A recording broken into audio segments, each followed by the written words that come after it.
सबसे पहले भगवान भोलेनाथ के चरणों में प्रणाम करती हूँ, मेरा प्रणाम स्वीकार हो।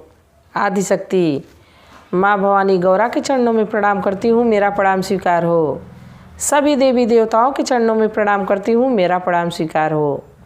आप सभी गुरु भाई गुरु बहनों के चरणों में प्रणाम करती हूँ, मेरा प्रणाम स्वीकार हो। बेईमानी करके कमा ले तू खूब अपने हिसाब से, बेईमानी करके कमा ले तू खूब अपने हिसाब से, ऊपर वाला जवाब लेगा एक दिन अपने हिसाब से। गुरु भाई गुरु बहनों, अगर मेरी वीडियो अच्छी लगे तो लाइक करिएगा, शेयर करिएगा, चैनल पे नए हैं तो सब्सक्राइब करिएगा, कमेंट में महादेव का नाम ज़रूर लिखिएगा। महादेव का नाम लिखने से बोलने से सारे कष्ट दूर हो जाते हैं, तो महादेव का नाम ज़रूर लिखिएगा। और आप लोगों को अगर जो हमारे इंस्टा फेसबुक से जुड़ना है तो उसका लिंक वीडियो के डिस्क्रिप्शन बॉक्स में दिया गया है, ज़रूर फॉलो करिएगा। और मैं रविवार के दिन लाइव आऊँगी। कुछ गुरु भाई गुरु बहन कमेंट करते हैं मैं लाइव आऊँगी, शिव गुरु के चरणों में अर्जी लगाऊंगी। आप लोग भी ज़रूर जुड़िएगा। और आज जो मैं कहानी सुना रही हूँ, देखिए, भाई का धन, लोग कहता है ना कि भाई का धन सांप की तरह निगल जाता है, सांप की तरह खाता है। इसलिए कभी भाई से बेईमानी नहीं करनी चाहिए, कभी किसी का धन अपना नहीं बनाना चाहिए। जितने में हम हैं उतने में ही, जितना हमारा हिस्सा है उतने में ही रहना चाहिए। कोशिश करनी चाहिए कि कभी अनजाने से भी उसका धन हम लूटपाट करें, ऐसा कदापि नहीं करना चाहिए। वो सांप की तरह खाता है, हमेशा नुकसानदायी होता है। दरिया बनकर किसी को डुबाना बड़ा ही आसान है, बाकी जरिया बनकर किसी के दुख से उबारना ये भगवान है, यही ईश्वर है। अगर जो हम किसी के लिए जरिया बन जाएं, किसी की मदद कर दें, किसी का अगर जो कोई ख़राब रास्ते पे चल रहा हो, बुरे रास्ते पे चल रहा हो, उसको सद्मार्ग पे ले आएँ तो भगवान भी हमारी मदद करते हैं। तो किसी को बेईमानी शैतानी नहीं करनी चाहिए। कहानी इसी पे आधारित है, कहानी को पूरा सुनिएगा। एक जमींदार जी थे, बहुत उनके धन दौलत थी, बहुत प्रॉपर्टी थी, इतना ज़मीन जायदाद था कि पूछना नहीं, भरा पूरा परिवार था। महादेव की कृपा से सब कुछ बहुत अच्छा था।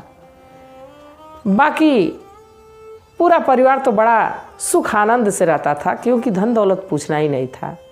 गुरु भाई गुरु बहनों, धन के अभाव में बहुत कुछ सुविधाएं नहीं मिल पाती हैं। बाकी जिसके पास धन है उसके पास तो सारी सुविधा पर्याप्त होती है, तो इसलिए उनका परिवार बड़ा सुखी रहता था।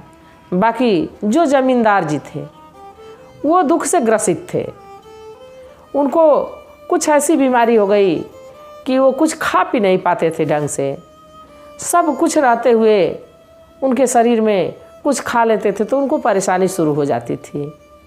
तो कहता है लोग ना कि अरे सब कुछ है, बाकी दुख इतना है कि सारा कुछ बेकार है, सब कुछ मेरे लिए तो व्यर्थ है। तो वही हाल जमींदार जी की थी, बड़े परेशान थे। धन दौलत पूछना नहीं था, ज़मींदारी बढ़िया से चल रही थी, परिवार बढ़िया से चल रहा था, सारे लोग सुखी थे। बाकी जमींदार जी दान पुण्य भी बहुत बढ़िया करते थे, ऐसा नहीं कंजूस थे, दान पुण्य करते थे। बाकी फिर भी यही सोचते थे कि हम इतना बीमार क्यों रहते हैं, हम कुछ खा के पचा क्यों नहीं पाते हैं। अब यही सोच रहे थे, एक दिन अपने दरवाजे पे बैठे बैठे, तभी उनके दरवाजे एक महात्मा जी आए। महात्मा जी वहाँ अलग जगाते हुए भिक्षा मांगते आए। अब जमींदार जी देखे, भिक्षा दिए खूब बढ़िया से, और जमींदार जी बड़े उदास लग रहे थे। तो महात्मा जी पूछे, ये बताइए कि आप बड़े उदास लग रहे हैं बच्चा, क्या बात है। तो जमींदार जी अपनी मन की बात महात्मा जी से बताने लगे कि महात्मा जी, मैं दान पुण्य भी करता हूँ, मैं पूजा पाठ भी करता हूँ, मेरा सारा परिवार बहुत सुखी है, ज़मींदारी का काम भी बहुत अच्छा चल रहा है, पर हमारे शरीर में ऐसा कौन सा घुन लग गया है कि मैं कुछ खा नहीं सकता। कुछ खाता हूँ तो मेरी तबीयत खराब हो जाती है, मुझे मेरा पेट खराब हो जाता है, मैं बहुत परेशान रहता हूँ। तब महात्मा जी मुस्कुराए और कहे कि ऐसा है बेटा कि तुम ये बताओ कि तुम कभी किसी का लूटपाट किए हो, कभी किसी के हिस्से का खा रहे हो, इसलिए तुमको पछता नहीं है। तो जमींदार जी सोचने लगे, कहे ऐसा तो नहीं है, मैं तो दान धर्म करता हूँ, पूजा पाठ करता हूँ, मैं क्यों किसी का लूँगा। तो महात्मा जी कहे कि अरे ठीक से सोच लो।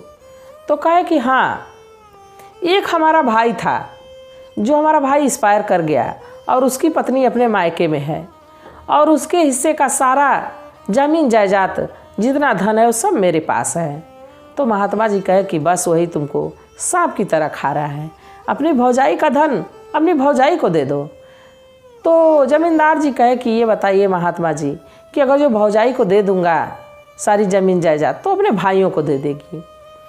तो महात्मा जी कहे कि वो अपने भाइयों को दे दे या उसका वो कुछ भी करे, धन तो उसी का है, उस पर हक तो उसी का है।